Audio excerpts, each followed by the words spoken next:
আপনারা আমাকে মানে এক পর্যায়ে জোর করেই আবার ক্যামেরার লাইটে বা সামনে ফ্রন্টে নিয়ে এসছেন, টাকাই তো কলিজার জান হবে আর কি। আমি কাউকে ফেরাই না, আমি চেষ্টা করি, কিন্তু আরেকটা অ্যাডলফ খান হওয়া বা আরেকটা অ্যাডলফ খান আসলে আরেকটা ইন্ডাস্ট্রিতে তৈরি হওয়া, এটা একটু সময় সাপেক্ষ ব্যাপার। এ সম্পর্কে আজকে ছিল মিস্টার এন্ড মিস গ্ল্যামার লুকের সিজন 5-এর ফাইনাল রাউন্ড।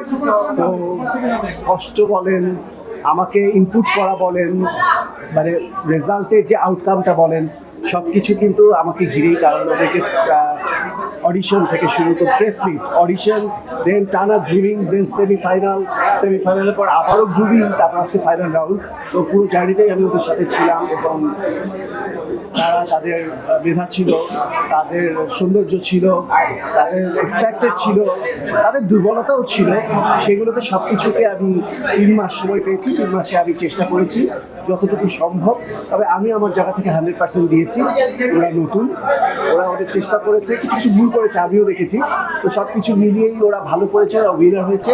আর তবে আমি বলে দিচ্ছি যে এই প্রোগ্রামের পরেও ওদের গ্রুমিং, আমার তরফ থেকে ওদের গ্রুমিং বলবৎ থাকবে এবং ওরা আমার আন্ডারেও চমৎকার কাজ করবে। আর আমার পারফরমেন্স নিয়ে যদি বলি, এটা আসলে আমি অ্যাডলফ খান ছিলাম হচ্ছে কোরিওগ্রাফার, ডিজাইনার, ক্যামেরার পেছনের মানুষ। আপনারা আমাকে মানে এক পর্যায়ে জোর করেই আবার ক্যামেরার লাইটে বা সামনে ফ্রন্টে নিয়ে এসছেন অ্যাজ লাইক ফিল্ম স্টার। তো আমি সেই জায়গাটা থেকে মনে হয়েছে যে আমার আসলে অনেক কিছু করার আছে, আমি সেটাকেই ইউটিলাইজ করার চেষ্টা করছি।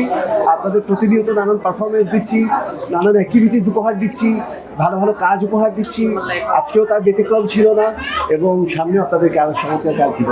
আপনাদের এই নাচ এবং ওদের পারফরমেন্স ভালো লেগে থাকলে আমার ভীষণ ভালো লাগবে। আসলে পৃথিবীতে প্রত্যেকটা সম্পর্ক, প্রত্যেকটা মানুষ, প্রত্যেকটা জায়গাতেই দেখি অনেক কিছুর চেয়ে টাকাকে প্রায়োরিটি দেয় বেশি।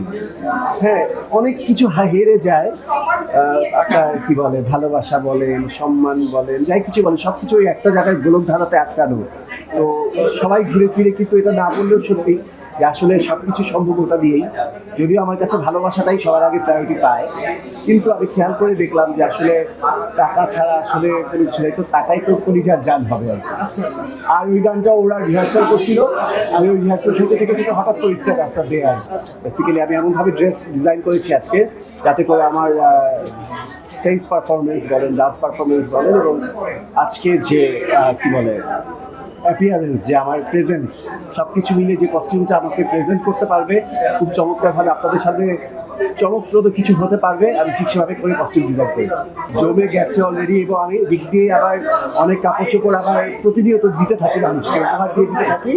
যারাই আমাকে বলে বা যারাই আমাকে প্রত্যেকটা জিনিস নিয়ে কথা বলে বা আমার কাছে বলে একবার, আমি কাউকে ফেরাই না, আমি চেষ্টা করি। কিছু কিছু কস্টিউম আছে যেটা আসলে আমি ছাড়া কেউ পরবে না, একেবারে আমাকে ঘিরেই ফিউশন করা বা একেবারেই ইউনিসেক্স টাইপের পোশাক ফ্যাশন, তো সেটা ডেফিনেটলি আমি আমার কালেকশনেই রেখে দিই। আজকে পোশাকটা আমি টোটালি একটা বলিউড মেড গালার স্টাইলে আমি একটা ফ্যাশনটা করার চেষ্টা করেছি, যেটা আসলে আমি অ্যাডলফ খানকে ঠিক যেরকম দেখতে চেয়েছি ঠিক সেভাবে করে আজকে আমি নিজেকে রেডি করেছি। আমি কখনো জামা বলে আমি কখনো জানি না, আসলে আনুমানিক জানি না। তবে আমার মানে আসলে অনেক বেশি পোশাক আশাক পেয়ে গেছে, কমাতে হবে আর কি। আর এই যে পাগলামি, প্রতিদিন নতুন নতুন পোশাক, এটা আসলে আমার মনে হয় আস্তে আস্তে করে পাগলামিটা একটু কমাতে হবে। আসলে বেশি বিলাসিতা ভালো নেই। আমার মনে হয় যে আমি জানি না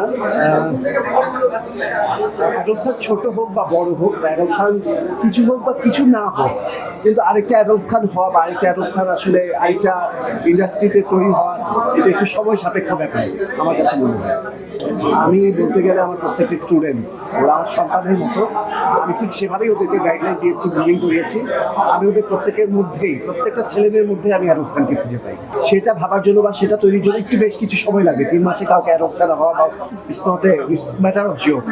কে স্টার্ট করেছিল আমি জানি না, হয়তো এখানের মধ্যে হয়তো বা কেউ লুকিয়ে আছে, যাই হোক লুকিয়ে আছে, যাই হোক যা করেছে হয়তো আমি তাকেও দোষ দিব না, হয়তো আমার ভাগ্যটাই এরকম ছিল, উপরওয়ালা থেকে নির্ধারণ করা ছিল, হয়ে গেছে।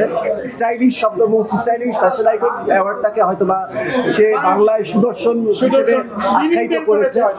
সো হোয়াট এভার যেটাই করেছে, আমার বিন্দু মাত্র কোনো ক্ষতি হয়নি, সব দিক থেকে লাভ হয়েছে। আমার যেটা করতে হয়তো বা আরো 2-1 বছর লেগে যেত, ওটা আমার খুব তাড়াতাড়ি হয়ে গেছে আসলে।